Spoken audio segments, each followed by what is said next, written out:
जय श्री राम। आज गीता जयंती है। श्रीमद् भगवत गीता महान उपनिषद। गीता का ज्ञान श्री कृष्ण ने अर्जुन को दिया था।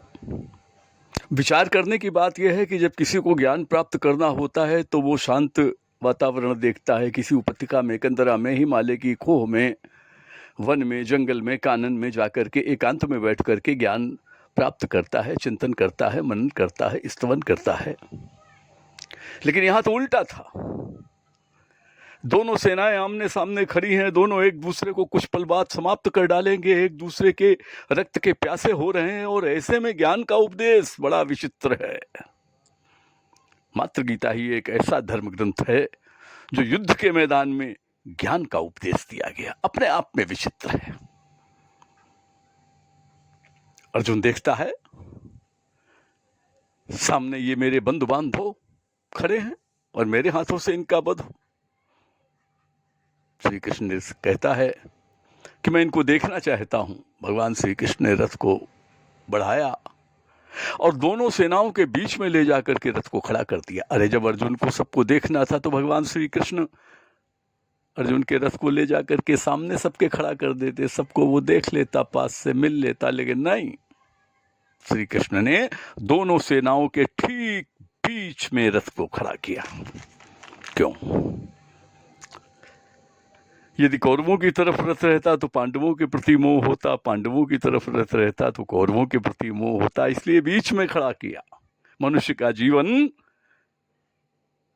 तुलाधार वैश्य की तराजू की डंडी की तरह होना चाहिए, जो सदैव सीधी रहनी चाहिए। अगर ऊपर नीचे हो गई तो सम्यक वृत्ति समाप्त हो जाएगी।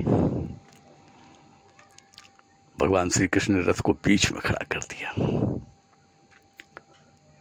भगवान श्री कृष्ण अर्जुन को ज्ञान का उपदेश दे रहे हैं। अर्जुन, तुम अपने कर्म का पालन करो, अपने स्वधर्म का पालन करो। अर्जुन क्षत्रिय है, उसका धर्म है युद्ध करना। यदि अर्जुन युद्ध नहीं करता तो जीवन भर अपने आप को कायरता से ग्रसित होकर के कोसता रहता। उसका धर्म है, उसका स्वभाव है, उसकी प्रकृति है युद्ध करना। अपने स्वधर्म का पालन करते हुए यदि वो अपने कर्म को करेगा तो उसे अक्षय कीर्ति मिलेगी। यही बात तो कृष्ण अर्जुन को बार बार बता रहे थे। सिंह का धर्म है शिकार करना, आखेट करना। आखेट नहीं करेगा, भूखा मर जाएगा, समाप्त हो जाएगा। अपने स्वधर्म का पालन करते हुए अपने कर्म को करो, लेकिन कर्म को करते हुए कर्म के फल की इच्छा को न रखो। तो कर्म के फल की इच्छा न रख करके यदि हमने अपने कर्म को किया और कृष्णार्पण कर दिया तो क्या फल से बच जाएंगे? कभी नहीं। जिस प्रकार से आप अपने किए हुए कर्मों से नहीं बच सकते, आपको कर्म तो करना ही पड़ेगा, उसी प्रकार से आप फल से भी नहीं बच सकते। अच्छे और बुरे कर्मों का फल तो आपको भोगना ही पड़ेगा। भले ही आप कृष्णार्पण कर दे, वो फिक्स डिपॉजिट में जमा हो जाएगा, 2 गुना 3 गुना 4 गुना होकर के मिलेगा। फल तो आपको मिलेगा, क्योंकि फल का अधिकार ईश्वर ने अपने हाथ में रखा है और कर्म करने का अधिकार आपको दिया है। अब जिस चीज का अधिकार ही आपके पास में नहीं है, उसकी यदि आप इच्छा करते हैं तो ये तो नीति संगत नहीं है, गलत है। आपको तो कर्म का अधिकार दिया, आप अपने कर्म को कीजिए।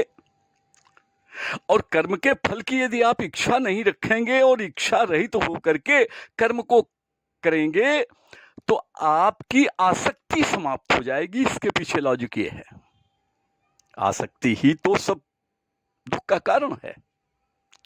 आपकी आसक्ति समाप्त हो जाएगी। आसक्ति समाप्त होते ही आपका वो सकाम कर्म निष्काम कर्म बन जाएगा और आप निष्काम कर्म करते हुए अपने लक्ष्य को प्राप्त कर लेंगे। भगवान श्री कृष्ण ने गीता में अर्जुन को यही उपदेश दिया, कर्मण्येवाधिकारस्ते मा फलेषु कदाचन। अपने सुधर्म का पालन करते हुए अपने कर्म को करते रहना चाहिए, क्योंकि कर्म ही प्रधान है। अब कर्म का फल कैसे मिलता है, क्या प्रभाव होता है, अगले अंक में।